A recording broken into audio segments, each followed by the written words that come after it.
Guys, welcome back to my channel. Today we start chapter 4 of globalization and the Indian economy. Okay, now we get the chapter. So globalization. What is globalization? Globalization होता है कि अगर कोई भी बाहर की company आके दूसरे कंट्री में इन्वेस्टमेंट करती है तो उसे कहते हैं हम ग्लोबलाइजेशन. ठीक है, डिफिनेशन पढ़ते हैं. Integration between countries through a foreign trade and foreign investment by या एम एन सीज. ओके, अगर एम एन सीज करती है इन्वेस्टमेंट बाई या फॉरेन ट्रेड करके या फिर इन्वेस्टमेंट करके दूसरे कंट्री में तो उसे कहते हैं हम globalisation. Okay, so production across countries देखते हैं. Situation before emergence for MNCs. पहले क्या था, पहले जो है प्रोडक्शन बहुत ज़्यादा होता था. ठीक है, और कॉलोनीज तो इंडिया एक्सपोर्ट करती थी बहुत रॉ मटेरियल, जैसे हो गया फूड स्टफ हो गया या फिर कोई फिनिश गुड. ओके, और यही चैनल था कि जो है दूसरे कंट्री से ट्रेड करते थे. ठीक है, मेन चैनल था फॉर ट्रेडिंग. ओके, हम देखते हैं व्हाट आर एमएनसीज. एमएनसीज हैं क्या? मल्टीनेशनल और MNCs is a company own and control production in a more than one nation. जो एमएनसीज हैं वो कंट्रोल करती है प्रोडक्शन एक से ज़्यादा नेशन में, उसे कहते हैं एमएनसीज. जो एक से ज़्यादा कंट्रोल प्रोडक्शन करे या फिर कुछ चीज़ को सामान का जो है प्रोडक्शन करे एक से ज़्यादा नेशन में, कंट्रीज़ में, तो उसे कहते हैं एमएनसीज. ओके, बाई या सेटअप ऑफिसर्स, या फिर वहाँ उनकी ऑफिस हो या फिर फैक्ट्रीज़ हो प्रोडक्शन के लिए उस रीजन में, और उन्हें चीप लेबर मिल जाए और अदर रिसोर्सेज सस्ते, उन्हें कम पैसे में जो है लेबर मिल जाए और दूसरे सामान भी मिल जाए, जैसे इलेक्ट्रिसिटी हो गया. ठीक है, लेबर एंड बहुत सी चीज़ें. ओके, एम क्या है? वो लो कॉस्ट ऑफ प्रोडक्शन. ठीक है, एंड ग्रेटर प्रॉफिट. प्रोडक्शन वो जो है जो प्रोडक्शन लगे उसमें जो खर्चा लगे, पैसा लगे प्रोडक्शन में, तो उसमें बहुत कम लगे और उन्हें प्रॉफिट ज़्यादा हो. ये उनका वो रहता है दूसरे कंट्रीज़ में जाने का और वहाँ पे इन्वेस्ट करने का. ठीक है, अब यहाँ देख सकते हो कि इंडिया में जो है स्किल इंजीनियर्स हैं. ओके, स्किल इंजीनियर्स हैं. और कंपोनेंट मैन्युफैक्चर कहाँ होता है? चाइना में होते हैं जो कंपोनेंट मैन्युफैक्चर. और प्रोडक्ट कहाँ डिज़ाइन होते हैं यूएसए में. ठीक है, कि प्रोडक्ट कैसा रहेगा. ठीक है, डिज़ाइन कैसी रहेगी प्रोडक्ट की. और असेंबल कहाँ होते हैं? मैक्सिको में और ईस्टर्न यूरोप में, जहाँ पे ये फाइनल प्रोडक्ट बनता है और वो सेल होता है पूरे वर्ल्ड में, पूरी दुनिया में. Okay, so interlinking production across countries. Okay,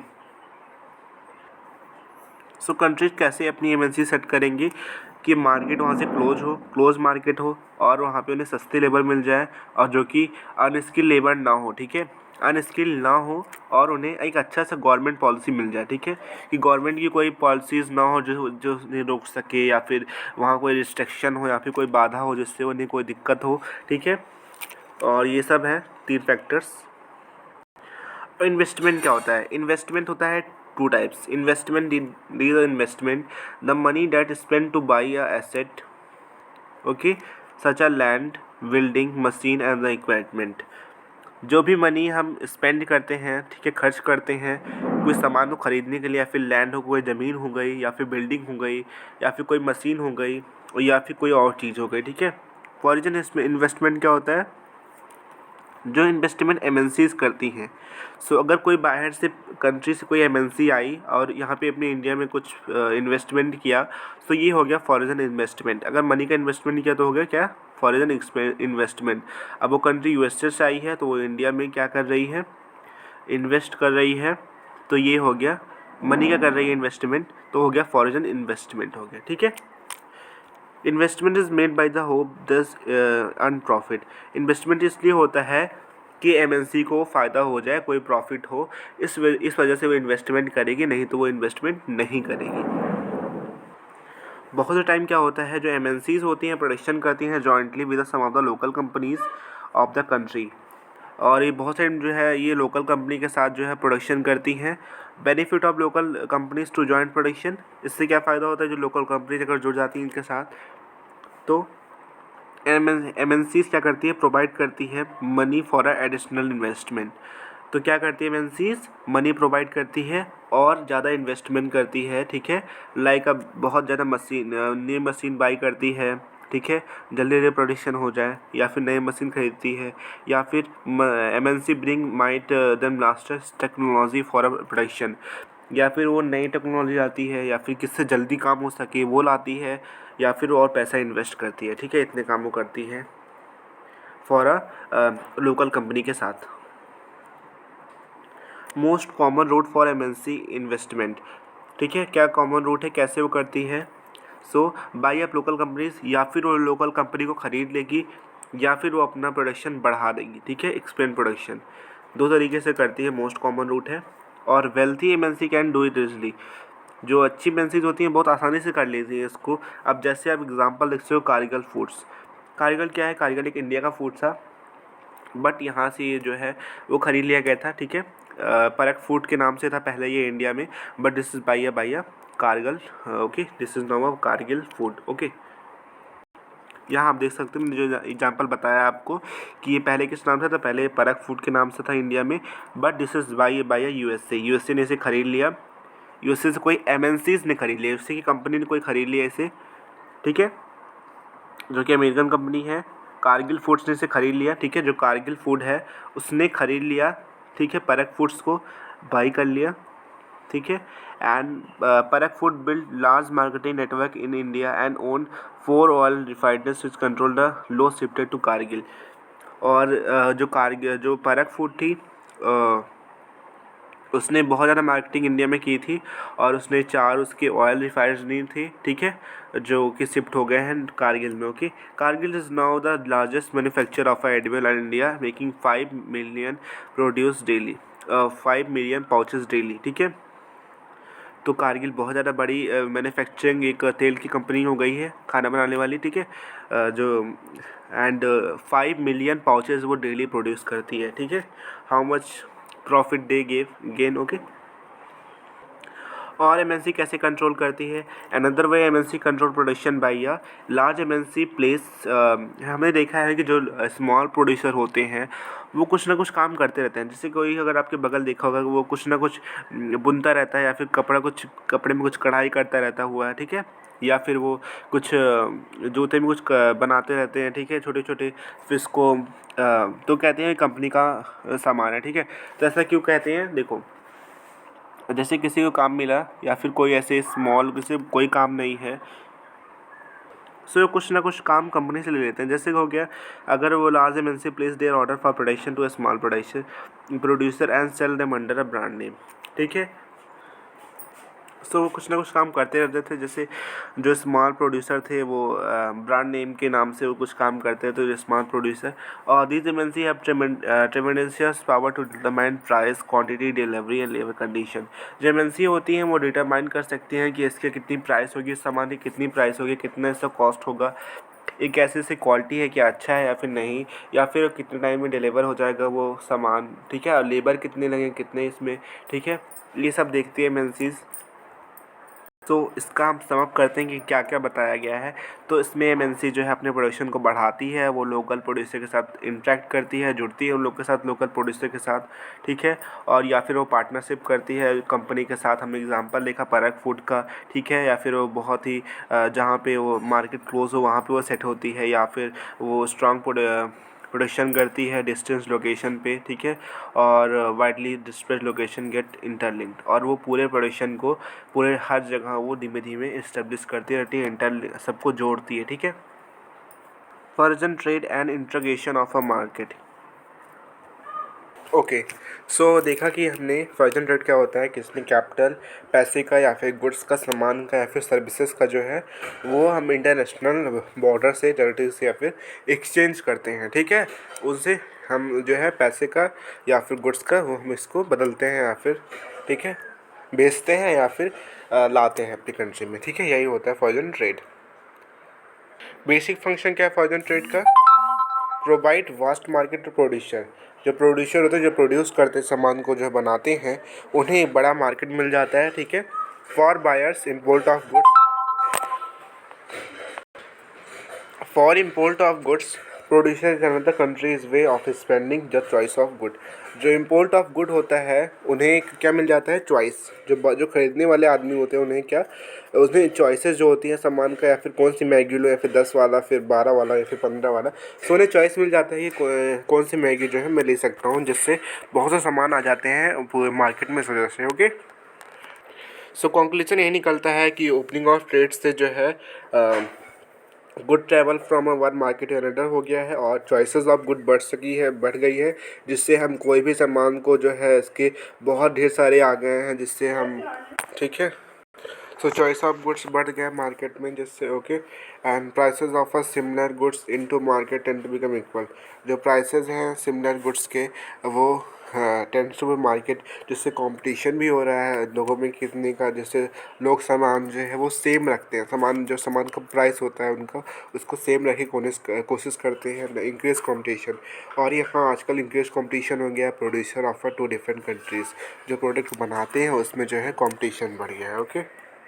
okay, हमारे पास एग्जांपल भी है, China manufacture export toys of India. China जो है वो मैन्युफैक्चर करती है टॉयज़ को, वो इंडिया में बेचती है, और जहाँ पे ये टॉयज़ जो है बहुत ज़्यादा प्राइसेस से बिकते हैं, और जो स्टार्ट करती है एक्सपेंडिंग टॉयज़ से प्लास्टिक का जो है वो एक्सपोर्ट ज़्यादा हो गया है इंडिया में, और बायर्स जो है in India now have more option to choose from. जो बायर्स होते हैं इंडिया में, ज़्यादा ऑप्शन है उनके पास कि वो चूज़ कर सके कि कौन सा भी प्रोडक्ट लेना है, चाइना वाला या फिर इंडिया वाला। Okay, China's toys become cheap and latest in design become more popular in Indian market. जो उनकी डिज़ाइन है वो बहुत ज़्यादा चीप है, बहुत सस्ती है जो है सामान का रेट, और वो डिज़ाइन जो है बहुत ही अच्छी है, और वो इंडिया से जो है ज़्यादा पॉपुलर है इंडिया मार्केट में जो उनका टॉय है। ठीक है, with in 70 and 80% of toys replace wear Chinese toy. जो इंडिया के 70-80% टॉयज़ हैं वो तो रिप्लेस हो गया है, मतलब जो 70-80% लोग ज़्यादा खरीद रहे हैं, ज़्यादा प्रीफर कर रहे हैं चाइना के टॉयज़ को, बल्कि ना कि इंडिया के टॉयज़ को। Okay, foreign trade does result in a connecting the market or integration of market in a different countries. तो इस वजह से जो फॉरेन ट्रेड है उसने इसको जो रिजल्ट हुआ है कि मार्केट को वो इंटीग्रेट कर रहा है, जोड़ रहा है मार्केट को डिफरेंट कंट्रीज़ से। ठीक है, तो मार्केट एक दूसरे से जुड़ता चला जा रहा है। ठीक है, फॉरेन ट्रेड की वजह से।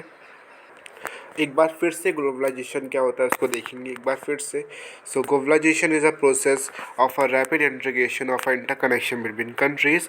लोगों के बीच process of a rapid integration, बहुत ईजी से जो है जुड़ना, ठीक है, और इंटर कनेक्शन होना विद कंट्री के बीच में, वही होता है globalisation. Last part of a foreign trade control by MNC. जो बड़े बड़े पार्ट हैं फॉरेन ट्रेड के वो एमएनसी कंट्रोल करती है। ज़्यादा से ज़्यादा गुड और सर्विसेज जो इन्वेस्टमेंट होती है टेक्नोलॉजी के, वो मूविंग हो रही है एक कंट्री से दूसरे कंट्री में, और जिससे रिजल्ट हो रहा है इंटीग्रेशन हो रहा है प्रोडक्शन में, और मार्केट जो है वो फैल रही है पूरे कंट्री में। Okay, MNC play a major role in a globalisation process. MNC जो है बहुत ही उसका महत्वपूर्ण रोल है इसमें ग्लोबलाइजेशन में। ठीक है, प्रोसेस ऑफ इन कनेक्टिंग को कंट्री को कनेक्ट करने में, विद इन्वेस्टमेंट में, ये सब में। Okay, there is another way of a countries can be connected. So country कैसे कनेक्ट होती है, by the movement of people. लोग जो है एक कंट्री से दूसरे कंट्री में जाते हैं तो उससे मूवमेंट ऑफ पीपल होता है।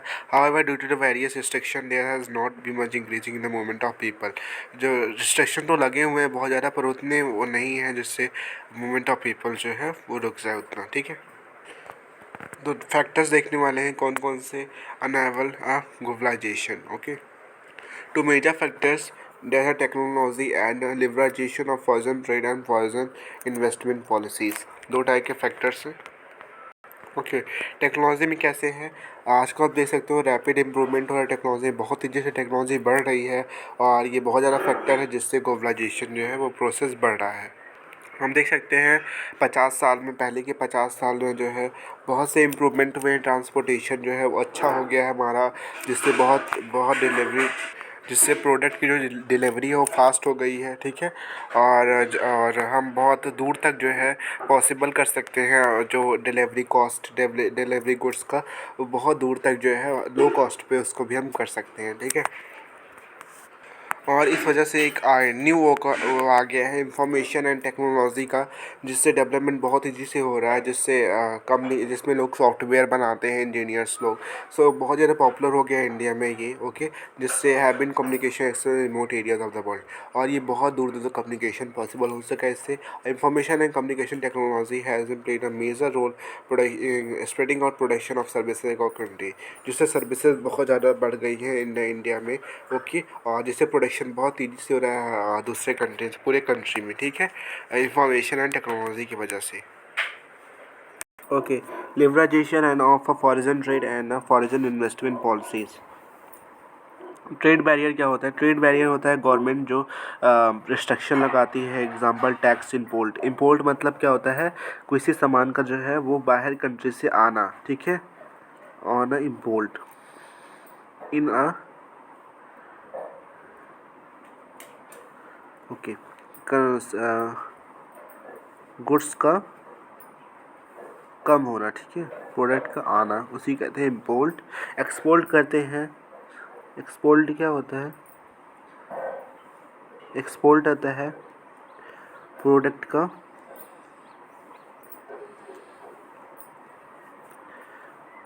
गो होना, ठीक है, जाना, ठीक है।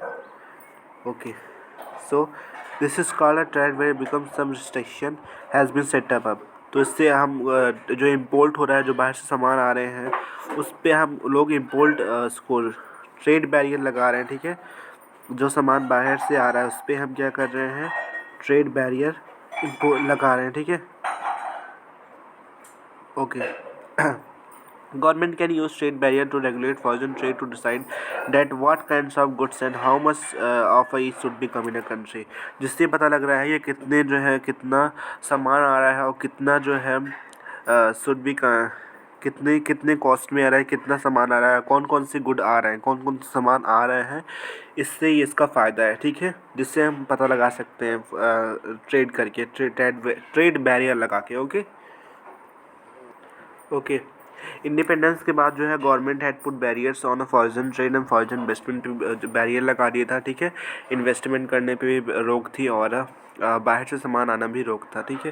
Consider necessary to protect the producer within a country that from a foreign competition. ये इसलिए जरूरी था बिकॉज जो बाहर के जो प्रोड्यूसर थे उनके सामान जो अच्छी थी, उनके पास अच्छी मशीनरी थी, तो वो जो है जिससे कंट्रीज़ में जो है ओके, सो जो प्रोटेक्ट करना है आज प्रोड्यूसर को हमारे, इस वजह से जो है जिससे कंपटीशन बाहर से उतना ना रह पाए प्रोड्यूसर के लिए, जिससे अपने प्रोडक्ट को सेल कर पाए इंडिया के प्रोड्यूसर, सो इस वजह से जो है वहाँ पे ट्रेड बैरियर लगाए गए, ठीक है। Industry were just coming up in 1950 1960 and competition from international stage would not have allowed industry to come up. जो कंपटीशन बढ़ गया था इंपोर्ट से, इस वजह से अलाउ कर दिया गया इंडस्ट्रीज़ को, वो आ सकती हैं, वो आ नहीं सकती हैं, ठीक है। And this has India imports at only essential item like a machinery, petrol and fertilisers. इस वजह से केवल इंडिया जो बहुत ज़रूरी सामान है उसी को इम्पोर्ट करती थी, जैसे हो गया कोई मशीनरी हो गया, या फिर पेट्रोल या फिर फर्टिलाइजर्स। ओके, जो मेन सामान है उसी को इम्पोर्ट करती थी, ठीक है। Far reaching change in trade policy in India around 1991। So 1990 में क्या चेंजेस हुआ?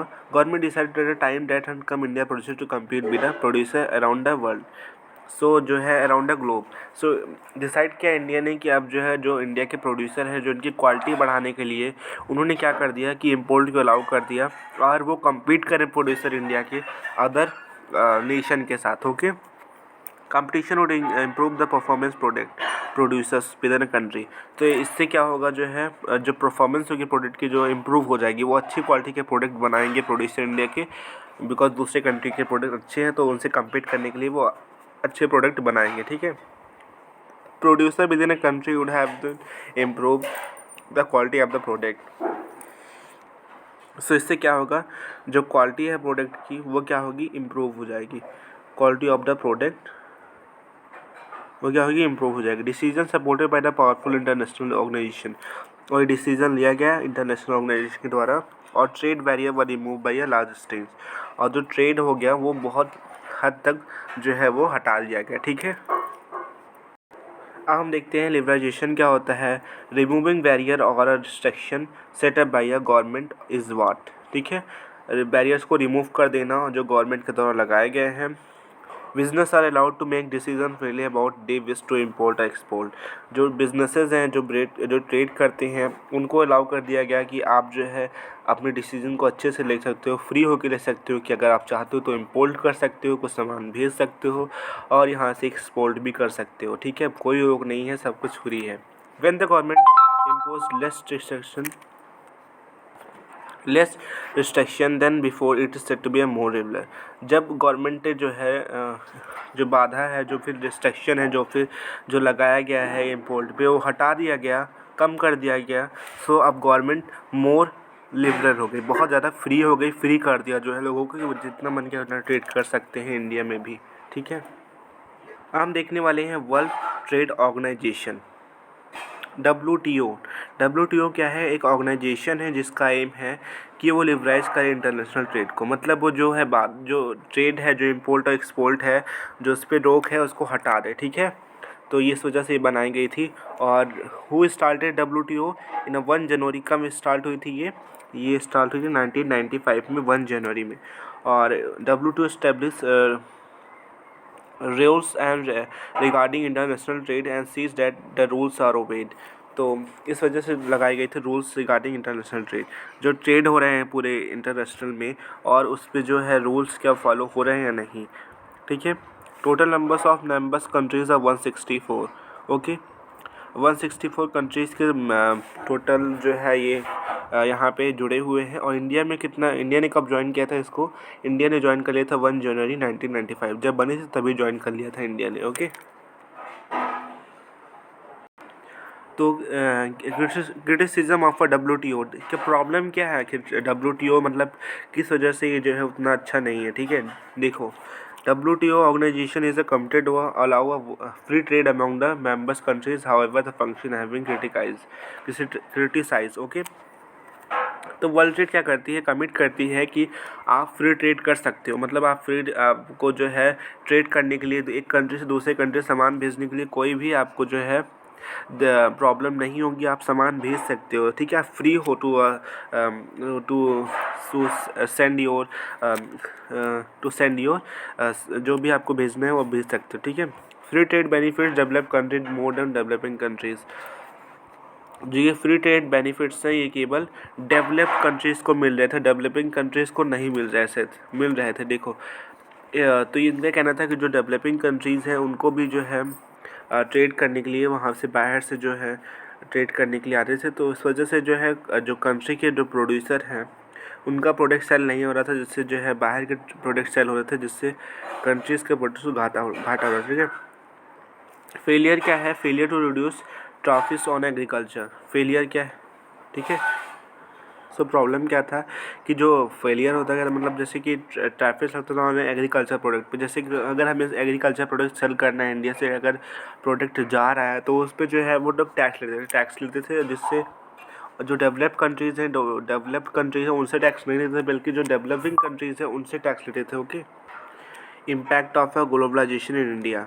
क्या क्या इम्पैक्ट हुआ ग्लोबलाइजेशन ऑफ इंडिया पे? ठीक है, इन 20 सालों में ग्लोबलाइजेशन क्या हुआ है? इंडिया में प्रोग्रेस कर रहा है। Globalisation and competition among producer and local and foreign has been advantage for a consumer.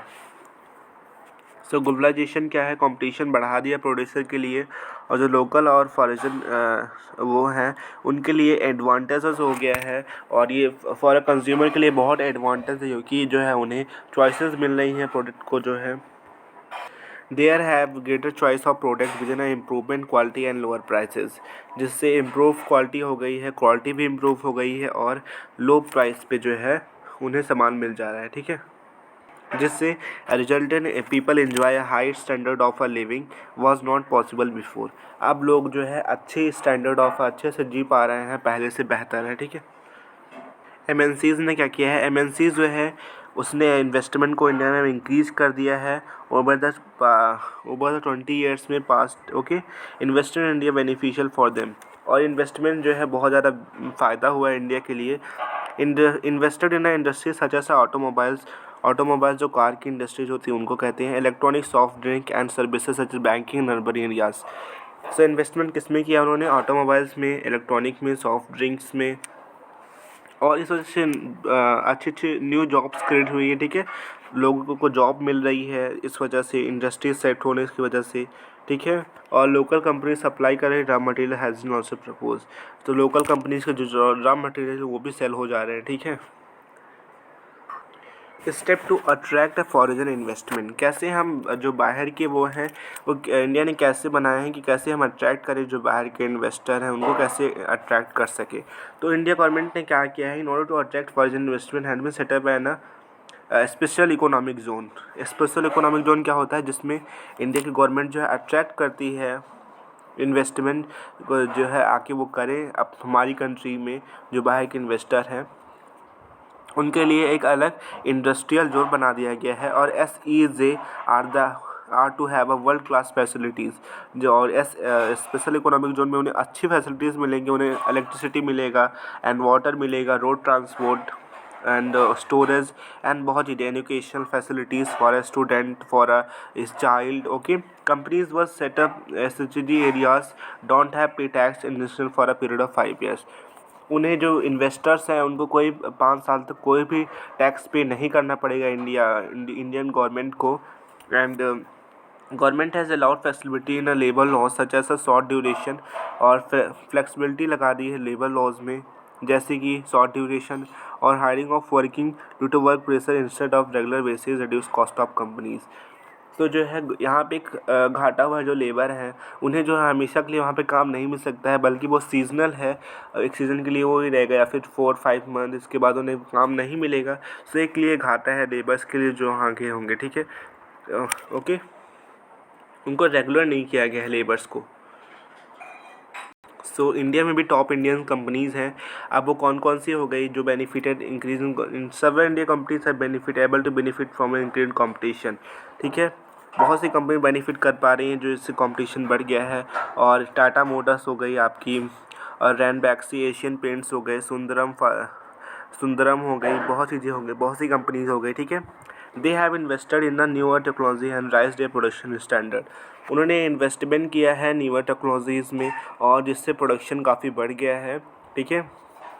नई नई टेक्नोलॉजी में उन्होंने इन्वेस्ट करके जो है प्रोडक्शन बहुत ज़्यादा बढ़ गया है, स्टैंडर्ड बढ़ गया है लिविंग का, ठीक है। So, globalization has opened a new opportunity for services companies, particular IT industries। IT में लोगों को बहुत जॉब्स मिल रही हैं और अपॉर्चुनिटीज़ खुल गई हैं, लोग अपनी जॉब्स ले सकते हैं आराम से। कॉल सेंटर्स हैं इंडियन कंपनीज़ के लिए, magazine for a London based companies, services like a data entry, accounting, administrative, tax, engineering and done चिपली in India. अब इंजीनियरिंग, डाटा एंट्री ये सब कर सकते हो, एक्सपोर्ट कर सकते हो डेवलप कंट्रीज़ को, ठीक है। जो इंजीनियरिंग जो करते हैं सॉफ्टवेयर इंजीनियर हर एक घर में हो गए हैं अब। और वो अब जो सॉफ्टवेयरिंग करते हैं, जो कंपनीज उन्हें कुछ देती है कोडिंग करने के लिए, जो भी देती होगी एज, तो वो उसको जो है करते हैं और वो कंपनी को देते हैं, कंपनी उन्हें अच्छा अमाउंट देती है, ठीक है। Globalization and a small producer. For a small producer, globalization poses serious challenge of either to complete or process।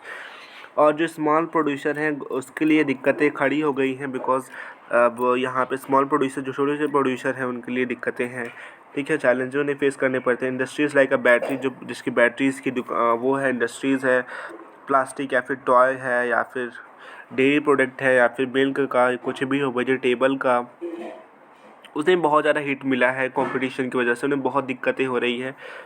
May have shut down making workers jobless, और बहुत लोग जो हैं जॉबलेस हो गए हैं, ठीक है। स्मॉल इंडस्ट्री इन इंडिया है employ the largest number of worker.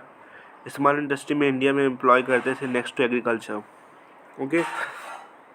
So largest number of worker थे स्मॉल इंडस्ट्री में इन कंट्री में, अब वो एग्रीकल्चर में जा रहे हैं धीमे धीमे, okay.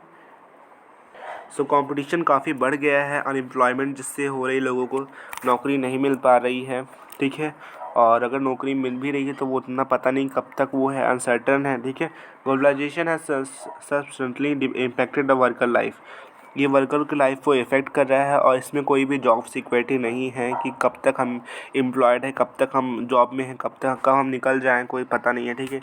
Large MNCs in garment industry in Europe order their product from जो गारमेंट प्रोडक्ट हैं जैसे ज्वेलरीज हो गई, वो इंडिया से बहुत एक्सपोर्ट हो रही हैं, ठीक है। MNC look for a cheapest good to maximise their profit. MNC जो है चीपेस्ट गुड को देखती है, सस्ते गुड्स को, जिससे वो ज़्यादा ज़्यादा प्रॉफिट को कमा सके, ठीक है।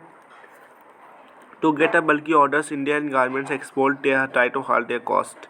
तो जो अगर बड़े बड़े ऑर्डर पाने के लिए जो है वो लोग क्या करते हैं, तो इंडियन के जो है गारमेंट लोग जो है एक्सपोर्ट करते हैं और वो लेबर की जो है इनकम्स को कट कर देते हैं। बताइए, अगर प्रोडक्ट लेने के लिए वो मना करती हैं अगर एमएनसीज़, तो अगर कहते हैं ये कम कर दो, थोड़ा सस्ता कर दो, तो वो जो है लेबर की कॉस्ट को कम करके उन्हें दे देते हैं उतने कॉस्ट में, और यहाँ पे लेबर को बहुत ज़्यादा घाटा हो रहा है, बहुत ज़्यादा अनएम्प्लॉयमेंट क्रिएट हो रहा है। ओके, यहाँ आप देख सकते हो exporters try to cut labour cost, वो लेबर की कॉस्ट कट कर देते हैं। Cost of raw material can't not be cut, जो रॉ मटेरियल जो बना है उसका कॉस्ट नहीं कट करके लेबर की कॉस्ट कट कर रहे हैं। Hire labour on a temporary basis, जो हायर करते हैं लेबर को बहुत ज़्यादा हमेशा के लिए टेम्प्रेरी बेसिस, तो कब उनको हटा दे, परमानेंट नहीं है वो, और उन्हें जो है वेज ही पूरे साल का नहीं देते हैं, ठीक है। Workers are made for a long time to work long hour, उन्हें जो है ज़्यादा काम करना पड़ता है जितना उन्हें रहता है, और उसके लिए उन्हें कोई सच नाइट शिफ्ट हो regular basis during the peak season, उन्हें किसी भी मौसम में काम करना पड़ता है, बहुत गर्मी में या फिर बहुत ठंडी में, ठीक है। उनको बहुत ज़्यादा काम करना पड़ता है लॉन्ग आवर के लिए, ठीक है। To meet but in worker overtime in low wages, और वो ओवर टाइम करते हैं और उन्हें पैसा भी उतना लो बेस ही मिलता है, उसका कोई पैसा नहीं मिलता ओवर टाइम का। While MNCs make quick profit, workers are denying them fair share and job security, और एमएनसी जो है बहुत प्रॉफिट कमा रही है और वर्कर को कुछ नहीं मिल रहा है, उन्हें फेयर शेयर भी नहीं मिल रहा, जॉब सिक्योरिटी भी नहीं मिल रही, कुछ नहीं मिल रही है वर्कर्स को, और एमएनसी बहुत ज़्यादा पैसे कमा रही है, ह्यूज प्रॉफिट कमा रही है, ठीक है। The condition of organise sector have started resembling दो ऑर्गेनाइज सेक्टर, और यहाँ पे ऑर्गेनाइज सेक्टर भी धीमे धीमे स्टार्ट सेम हो गया है ऐसा unorganise sector, okay. Due to hardship face by worker and industrial and services sector, because जो बहुत ज़्यादा दिक्कत फेस कर रहे हैं इंडस्ट्रीज़ और सर्विस सेक्टर में, तो धीमे धीमे ऑर्गेनाइज सेक्टर भी क्या हो रहा है, अनऑर्गेनाइज सेक्टर बनता चला जा रहा है, ठीक है।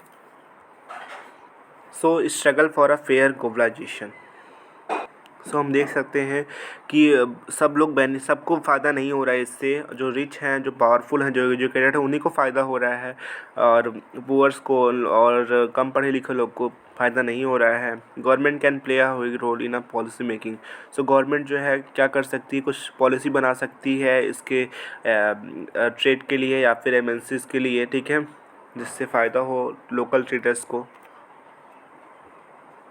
सम possible step that government can take, okay, कुछ पॉसिबल स्टेप ले सकती है। It ensure that labour laws are properly implemented and workers get their right.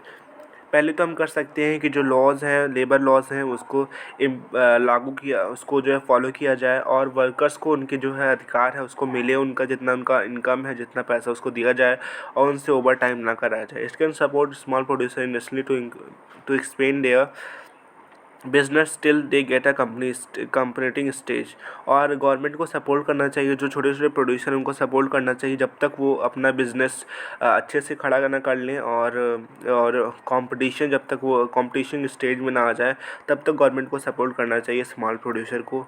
And trade and investment barrier can be use to create check, हम थोड़े से restriction लगा सकते हैं जिससे हम रिस्ट्रिक्शन थोड़ा बढ़ा दें, ठीक है, और हम ट्रेड कर सकते हैं, और ट्रेड एंड इन्वेस्टमेंट पे थोड़े बैरियर लगा दें, उस पर रोक लगा दें थोड़ा, तो हम काफ़ी कुछ कर सकते हैं, ठीक है। It can negotiate at WTO for a fair rules, हम समझौता कर सकते हैं, WTO से बातचीत कर सकते हैं, ठीक है, उनसे फॉर अ फेयर रूल, वो अपने जो रूल हैं, जो उनके अच्छे रूल नहीं हैं उसको थोड़ा सा वो उसको माने, जो अनफेयर करती है उसको बंद करे, और फेयर सबके लिए फेयर रूल रखे, और government can collaborate with other developing country to tackle dominant of a developed countries in WTO, वो जो गवर्नमेंट है वो दूसरे कंट्री के साथ जुड़कर उसका जो है उसको टैकल करे, उसको डोमिनेंट उसको जो है फेस करे, WTO से बात करे, ठीक है। In last few years, massive campaigns and representative have influenced decision related to trade and investment WTO. बहुत से कैंपेन लॉन्च हुए, बहुत से इन्फ्लुएंस हुए, बहुत सी रैलीज और बहुत कुछ हुआ जो है, कैंपेन निकाले गए WTO को ट्रेड से लेकर और इन्वेस्टमेंट को लेकर. People can bring about change to achieve fair globalisation. और इस पीपल जो है एक अचीव कर लें अपना जो है एक समान ग्लोबलाइजेशन, एक समान जो सबके लिए समान हो, ठीक है, सबके लिए इक्वल हो, ठीक है. So thank you guys, see you in next video. Like करना वीडियो को मत भूलना. Bye bye.